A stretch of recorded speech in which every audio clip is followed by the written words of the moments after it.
Hi viewers, welcome to our channel. Present మనతో పాటు దాము బాలాజీ గారు, సీనియర్ జర్నలిస్ట్, వారితో ఒకసారి మాట్లాడదాం. సార్ నమస్కారం. సార్ రీసెంట్ గా సరెండర్ అయిన మావోయిస్ట్ ఆశన్న పైన అటు పెద్ద ఎత్తున ప్రజా సంఘాల దగ్గర నుంచి విమర్శలు రావడం చూస్తాం. ఏకంగా మావోయిస్ట్ పార్టీ కూడా ఒక లేఖ రిలీజ్ చేసింది. అయితే ఇంత విమర్శల కారణంగా ఇప్పుడు ఆశన్ని ఒక వార్నింగ్ ఇస్తూ, ప్రజా సంఘాలకు వార్నింగ్ ఇస్తూ ఒక వీడియో రిలీజ్ చేయడం జరిగింది. అంటే మేము చనిపోతే మీరు మా శవాలని ఊరేగిస్తారా అంటూ ప్రజా సంఘాలని ప్రశ్నిస్తూ ఆయన ఆవేదనతో మాట్లాడడం అయితే జరిగింది సార్. మరి ఆయన కామెంట్స్ ఏ విధంగా అర్థం చేసుకోవాలి, మరి బయట ఆయన కామెంట్స్ కి ఎటువంటి రెస్పాన్స్ ప్రజా సంఘాల దగ్గర నుంచి వస్తుంది, ఎంటైర్ గా దాన్ని ఏ విధంగా చూడొచ్చు అంటారు? మామూలుగా మనకి గత కొంతకాలంగా మావోయిస్టు ఉద్యమం మీద అణచివేత ఆపరేషన్ కగార్ పేరుతో పెద్ద ఎత్తున అణచివేత అనేది మొదలైంది. ఇంకొక 5 నెలల్లో డెడ్ లైన్ కూడా వచ్చేస్తుంది. ఎందుకంటే మార్చి 31 2026 కంతా మావోయిస్ట్ మూవ్మెంట్ అని కంప్లీట్ గా తుదముట్టిస్తామని ఇటు మోడీ ఇటు అమిత్ షా పదే పదే చెప్తున్నారు. దానికి సంబంధించి కూడా పెద్ద ఎత్తున వేలాది బలగాల్ని దండకారణ్యంలో మోహరించి పెద్ద ఎత్తున ఎన్కౌంటర్లలో చంపేస్తున్నారు. దాదాపు ఈ సంవత్సరంలోనే 700 మంది మావోయిస్టులని చంపేశారు. 2000 మందికి పైన సరెండర్ అయ్యారు. 2500 మంది సరెండర్ అయ్యారు. 2000 మంది అరెస్ట్ అయ్యారు. ఓవరాల్ గా 2024 జనవరి నుంచి ఇప్పటి వరకు 20 నెలల కాలంలో 5000 మంది మావోయిస్టులు సరెండర్ అవడం కానీ, అరెస్ట్ అవడం కానీ, చనిపోవడం కానీ జరిగింది. అంటే 500 మంది మావోయిస్టులని కోల్పోయింది ఉద్యమం. సో ఇంకా మిగిలింది మహా అంటే గట్టిగా ఒక 400 నుంచి 500 మంది ఉండొచ్చు. అట్లాగే సెంట్రల్ కమిటీలో కూడా దాదాపు 12 మంది బయటకు వచ్చేసారు. నిన్న కూడా ఒక ఆయన మొన్న వచ్చాడు. సో ఆయన కూడా కలుపుకుంటే 13 మంది వచ్చేసారు. ఇంకుండేది ఒక 10 మంది మాత్రం గట్టిగా ఉంటారు. అందులో యాక్టివ్ గా ఉన్నది దేవ్జీ అండ్ హిడ్మా మాత్రమే. అందులో యంగ్ గా ఉండేది హిడ్మా ఒకడే. మిగతా వాళ్ళందరూ కూడా 60+ వాళ్ళు, వాళ్ళకి అనారోగ్యం, వృద్ధాప్యం ఇదంతా ఉంది. సో వాళ్ళు కొత్త నాయకత్వం తయారు చేసుకోవడంలో ఫెయిల్యూర్ కూడా కనిపెడుతుంది. ఏదేమైనా హిడ్మా కానీ బయటకు వచ్చేస్తే మావోయిస్ట్ పార్టీ ఖచ్చితంగా ఇబ్బందులకి హిడ్మా వస్తే అతనితో పాటు మొత్తం గుత్తుకోయ ట్రైబులోనే ఎక్కువగా మావోయిస్టులు ఉంటారు. ఇతను కూడా గుత్తుకోయ ట్రైబ్ అక్కడ సుక్మా జిల్లాలో. అతను వస్తే అతను వెనకాల ఒక 200-300 మంది పైన వచ్చేసే అవకాశం ఉంది. దాంతో మావోయిస్ట్ పార్టీ ఖచ్చితంగా డెడ్ లైన్ ముందే కంప్లీట్ గా వాషౌట్ అయిపోయే అవకాశం అయితే కనిపిస్తుంది. ఎందుకంటే మావోయిస్ట్ పార్టీకి వేరే ఏ ప్రజా సమూహం అండగా లేదు. Only tribals. ఆ ట్రైబల్స్ లో కూడా 50 రకాల most backward primitive backward tribes అంటారు వాటిని, పీవీజీటీ గ్రూప్స్ అంటారు వాటిని. ఆ గ్రూప్ లో మాత్రమే మావోయిస్టులు ఉన్నారు. ఇప్పుడు ఆ గ్రూప్ నుంచి మావోయిస్టులను వేరు చేసే కార్యక్రమం మొదలైంది. సో వాళ్ళని కూడా డెవలప్మెంట్ మోడ్లోకి తెచ్చేస్తుంది గవర్నమెంట్. ఎందుకంటే అక్కడ మైన్స్ కంపెనీస్ వస్తాయి, వీళ్ళందరికీ అక్కడ ఉద్యోగాలు వస్తాయి, స్కిల్ డెవలప్మెంట్ వస్తుంది, వాళ్ళని డ్రైవర్లుగా, సెక్యూరిటీ గార్డులుగా, మిగతా వాటిల్లో జాబ్స్ వస్తాయి. వాళ్ళ ప్రాబ్లమ్స్ ని కొంత మేరకు సాల్వ్ చేస్తుంది. ఇంకా వాళ్ళకి మావోయిస్టుల అవసరం కూడా లేదు. అంటే డెవలప్మెంట్ అండ్ ఫోర్స్ ఈ రెండిటి ద్వారా మావోయిస్ట్ పార్టీ ఉద్యమాన్ని అణచివేసే కార్యక్రమం అయితే సమాప్తం అయితే జరుగుతుంది. మళ్ళీ మావోయిస్ట్ పార్టీ ఉద్యమం ఎప్పుడు వస్తుందో ఎవడు చెప్పలేడు. మనం పైకి అదేదో అంటారు కదా, అరచేతనట్టు పెట్టి సూర్యుని ఆపలేవు, ఒక్క రక్త పొట్టులో 1000 మంది ప్రభు ఇంత చెప్పుకోవడానికి బాగానే ఉంటది, అదేమి జరగదు. అట్లా అనుకుంటే మరి ఈ రాష్ట్రాలంతా ఎందుకు ఉద్యమాలు లేవు? తెలుగు రాష్ట్రాల్లో లేవు, పుట్టిన చోటే లేవు, ఎక్కడా లేవు. ఇవాళ ఆ దండకారణ్యానికి మాత్రం 6 జిల్లాలకు ఎందుకు పరిమితం అయింది? కాబట్టి ఇవన్నీ పోయిటరీగా రాసుకోవడానికో నినాదాలు ఇవ్వడానికి పనికొస్తాయి, కానీ ప్రాక్టికల్ ప్రాగ్మాటిక్ అప్రోచ్ అయితే కాదు. సో మావోయిస్ట్ పార్టీ అయితే నేను చాలాసార్లు చెప్పాను, పోలీసులు ఏం అనకపోయినా కూడా 10 ఏళ్లలో మావోయిస్ట్ పార్టీ ఉండదు. నిర్బంధం లేకపోయినా కూడా వీళ్ళ అవసరం ఉన్న ప్రజా సమూహాలు తగ్గిపోయినాయి ఆల్రెడీ.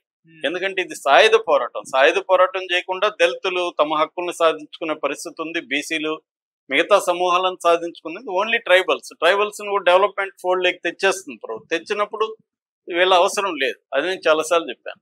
సో ఈ పరిస్థితిని గుర్తించి ఏం చేశారంటే మొల్లోజుల కానీ లేకపోతే ఆసన్న కానీ వీళ్ళు మనం ఇట్లాగే పోరాటాన్ని గుడ్డిగా కంటిన్యూ చేస్తే మొత్తం చనిపోతారు. ముఖ్యంగా పిల్లలు ఎక్కువ మంది ఉన్నారు, ట్రైబల్స్ ఎక్కువ మంది ఉన్నారు, వీళ్ళందరూ ప్రాణాలు పోతాయి. మనం పోవడం, మనకెట్లాగో ఏజ్ అయిపోయింది, మనం పోతాము, కానీ చిన్నపిల్లలంతా ఉన్నారు, వీళ్ళు పోతారు అన్న ఒక ప్రాక్టికల్ దృక్పథంతో వాళ్ళు ఒక నిర్ణయం తీసుకున్నారు. ఆ నిర్ణయం ఏంటంటే ఆయుధాలు అప్పగించేద్దామని. అంతకుముందు మావోయిస్ట్ పార్టీ చర్చలకు రెడీ అనింది, మేము ఆయుధాలని కాల్పుల్ని విరమిస్తాము, చర్చలకు రెడీ అయింది.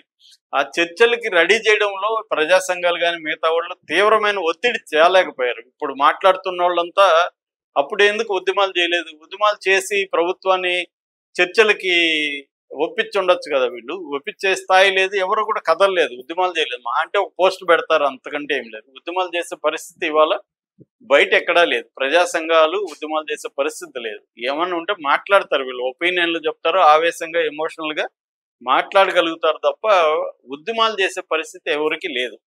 సో ఈ కండిషన్ లో వీళ్ళు సరెండర్ అయిపోయారు. సరెండర్ అయిపోయి దాదాపు ఇప్పుడు ఒక మల్లోజుల ఆసన్న కలిసి దాదాపు ఓవరాల్ గా 400 మంది మావోయిస్టులని వెంట తీసుకొచ్చారు. ఈ నేపథ్యంలో వీళ్ళు ద్రోహులని, వీళ్ళు ఉద్యమాన్ని కించపరిచారని, ఆయుధాలని, ప్రజల ఆయుధాలను వీళ్ళెవరు తీసుకెళ్లి సరెండర్ చేయడానికని, వీళ్ళకి ప్రజలే శిక్ష విధిస్తారని మావోయిస్ట్ పార్టీ పిలిపించింది. దీంతో ప్రజా సంఘాలు అందుకొని వాళ్ళు మావోయిస్ట్ పార్టీ పిలిపించింది కాబట్టి వీళ్ళే చంపేబోయేట్టుగా ఆసన్నని అన్ని ప్రజలు ఖతం చేస్తారు, వీళ్ళకి తగిన శిక్ష విధిస్తామని వీళ్ళే హుకుములు జారీ చేస్తూ, వీళ్ళు ఇక్కడ అదేదో చెప్పినప్పుడు వీళ్ళ కడుపు నొప్పి వస్తే వీళ్ళు దాన్ని తట్టుకోలేరు. వీళ్ళు వచ్చి ఆసన్నని చంపేస్తామని స్టేట్మెంట్లు ఇస్తారు ఇక్కడ. సో అంటే వీళ్ళు బయటికి కదిలే పరిస్థితి వీళ్ళు లేరు. ఇంట్లో నుంచి బయటికి వీధిలోకి వెళ్ళి నలుగురిని పోగేయలేని పరిస్థితి. వీళ్ళు పనిచేస్తున్న ఆఫీసుల్లో కూడా నలుగురు వీళ్ళు వెంట రారు. అలాంటి వాళ్ళు ఆయనకి వార్నింగ్ ఇచ్చారు. దాంతో ఆయనకి సహజంగానే ఆవేదన వచ్చింది. ఆయన బ్రహ్మాండంగా మాట్లాడారు నిన్న ప్రెస్ మీట్ లో.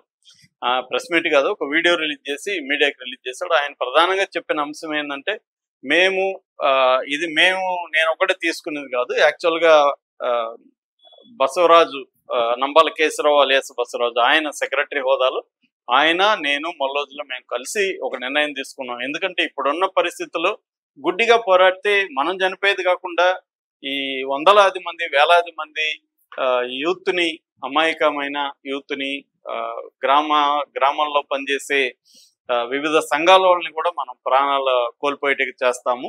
సో వీళ్ళందరినీ కాపాడాలంటే మనం తాత్కాలికంగా విరమణ చేయాలి అనేది వాళ్ళు నిర్ణయించుకున్నామని చెప్తున్నాడు. కానీ ఈ లోపల ఆయన ఎన్కౌంటర్ అయిపోయాడు. ఎందుకంటే వాళ్ళ నిర్ణయాన్ని బయటికి ప్రకటించాలంటే ముందుగా సిసిలో కమిటీలో చర్చించాలి పార్టీలో. కానీ కమిటీ అంతా ఫామ్ అయ్యే పరిస్థితి ఇవాళ లేదు.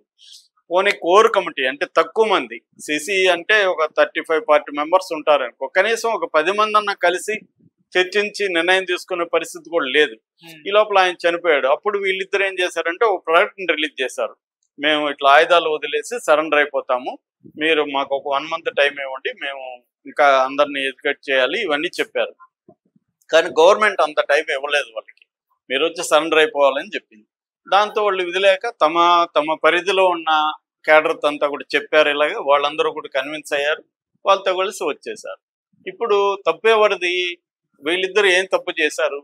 వీళ్ళిద్దరు సరెండర్ అవ్వడం తప్ప ఆయుధాలతో సరెండర్ అయ్యారు అంటున్నారు. ఆయుధాలతో సరెండర్ కాకపోతే గవర్నమెంట్ ఒప్పుకోదు, కాబట్టి ఏం చేయాలి? ఆయుధాలతో సరెండర్ అవ్వాలి, వేరే మార్గం లేదు. సో ఇప్పుడు నువ్వు ఆయుధాలతో సరెండర్ అన్నావు, లేకపోతే చచ్చిపోని 2 ఆప్షన్లు ఇచ్చినప్పుడు చచ్చిపోవడం కంటే ఆయుధాలతో సరెండర్ అవ్వడం మంచిది కదా అనేది వాళ్ళ ఉద్దేశంగా సరెండర్ అయిపోయారు. సో ఇప్పుడు వీళ్ళని ద్రోహులు చంపేస్తామంటే సరే, వీళ్ళిద్దరిని ద్రోహులు అనుకుందాం, మిగతా 400 మంది పరిస్థితి ఏంటి? వాళ్ళు కూడా నాయకత్వ స్థానాల్లోనే ఎంతో కాలం పనిచేస్తున్నాళ్లే కదా, వాళ్ళు ఎందుకు వీళ్ళిద్దరు మాట విని వచ్చేస్తారా? అంటే వాళ్ళకి సొంత బుర్ర లేదా? వాళ్ళు గొర్రెలా?